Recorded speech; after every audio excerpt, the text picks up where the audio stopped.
Hello, YouTube followers. This is John DeMocas, a.k.a. Half Man, Half Cichlid. It's been a long time since I provided my followers an update on what is one of my favorite aquariums, my 200-gallon long. It's a 7-foot aquarium, heavily planted,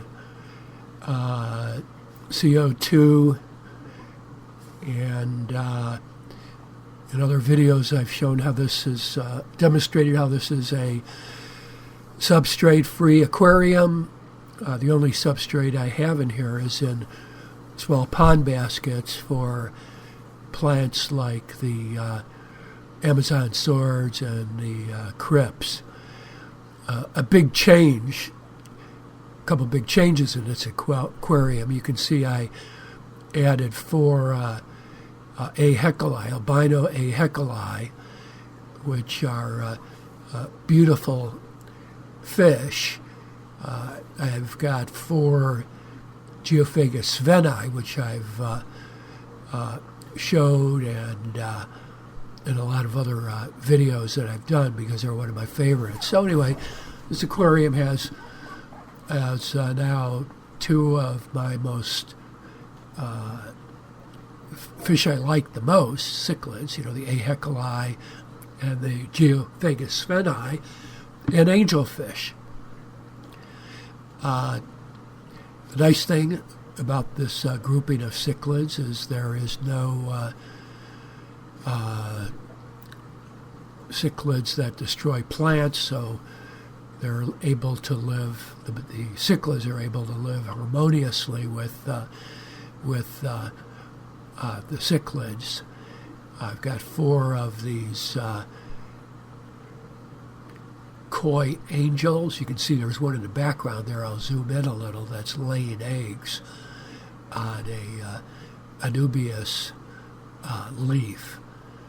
Now you can see the fish are kind of hanging out in anticipation of having a shot at eating some of the eggs, which is what usually happens within 24 hours. So these angels, I've got 3 pairs, 2 pairs of koi angels and a pair of blue marbled longfin angels. You can see one there on the left side near the A. Heckelii. And one of the things I did in this aquarium was about 2 months or so ago, it became so heavily populated with plants that you could hardly see the fish in the aquarium. So I removed and trimmed back quite a number of the Anubias, cut back the Amazon swords and the cryps, and I have starts going now in a number of other aquariums. And one of the beauties of having epiphytes, that is Geophagus and Anubias attached to rocks, is they're easy to put into a new tank. So I have 2 54-gallon bow fronts, which I did a separate video on, which are now beautifully aquascaped with driftwood and wood. And you can do it in a matter of 15 minutes by just pulling out some of the epiphytes or other plants that are in small plant pots, or again the Anubias, which are attached to stones, as well as the Java ferns. I've got a few Amazon swords on each side of the aquarium in small plant pots that are getting ready to be moved to other areas. Now, one thing that has happened in recent months as a result of increasing the bioload in this aquarium, I have gotten a little bit of blackbeard algae on the edges of some of the plants. Fortunately, with the CO2 and the fertilizing that I'm doing in this aquarium, the Anubias and other plants like the Amazons, which are prone to get some of the blackbeard algae, they grow so fast that every couple of weeks I can trim off the older leaves with blackbeard algae, and they get replaced quickly by a lot of new growth. Again, with the CO2 and the nutrients that I'm adding, enhancing the speed within which those plants return. Tank's still running pretty close to zero nitrate. I'm still adding sodium nitrate every week. Otherwise, some of the plants like Amazon sword stop doing well because they experience a nitrogen deficit. It has created a nice habitat under the canopy of the Anubias for the Geophagus venae to hang out, while the A. Heckelii, Albino A. Heckelii, hang out in the higher strata of the aquarium. So the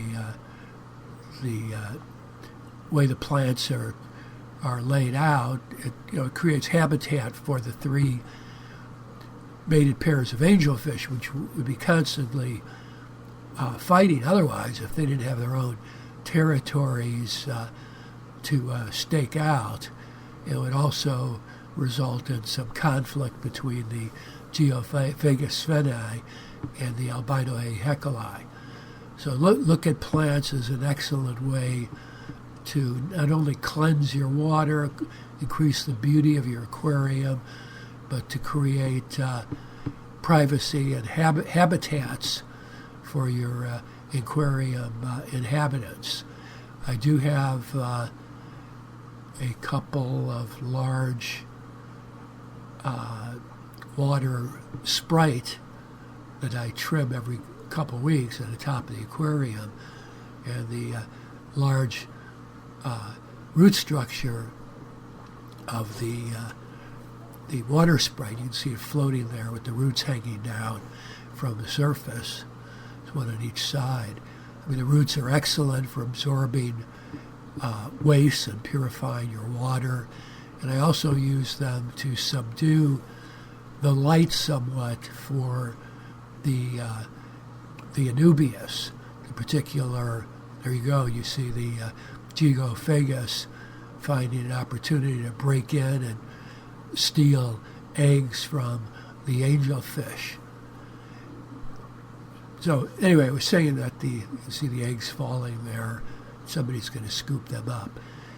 But anyway, the particular cultivar of the floating water sprite that I use, it doesn't entirely cover the top of the aquarium. It allows significant light through, which is what I want. I don't want the water sprite to completely block the light to the bottom of the aquarium where the Anubias and other plant species need it. And your typical water sprite does, in fact, and I've had it shade the bottom of the aquarium far too much. So again, I'm using a cultivar that is not very dense, still grows fast, still does a great job of cleansing the water. See if there's anything else going on here. Filtration-wise, I haven't changed anything. I do now turn the heaters off on all my aquariums and just lay them in reserve in case the temperature of the tank or the temperature of my fish room starts to drop. It's one less piece of technology and complexity that we all know can go haywire in our aquariums. And with all the heaters off in my fish room, I'm able to maintain all of my aquariums to between 74 and 78 degrees centigrade. So this is what's going on in here. I hope you enjoy the visit and look forward to any comments you might have about the aquarium or what I'm doing. and the evolution of this aquarium over time. Thank you, John DeBocas, half man, half cichlid.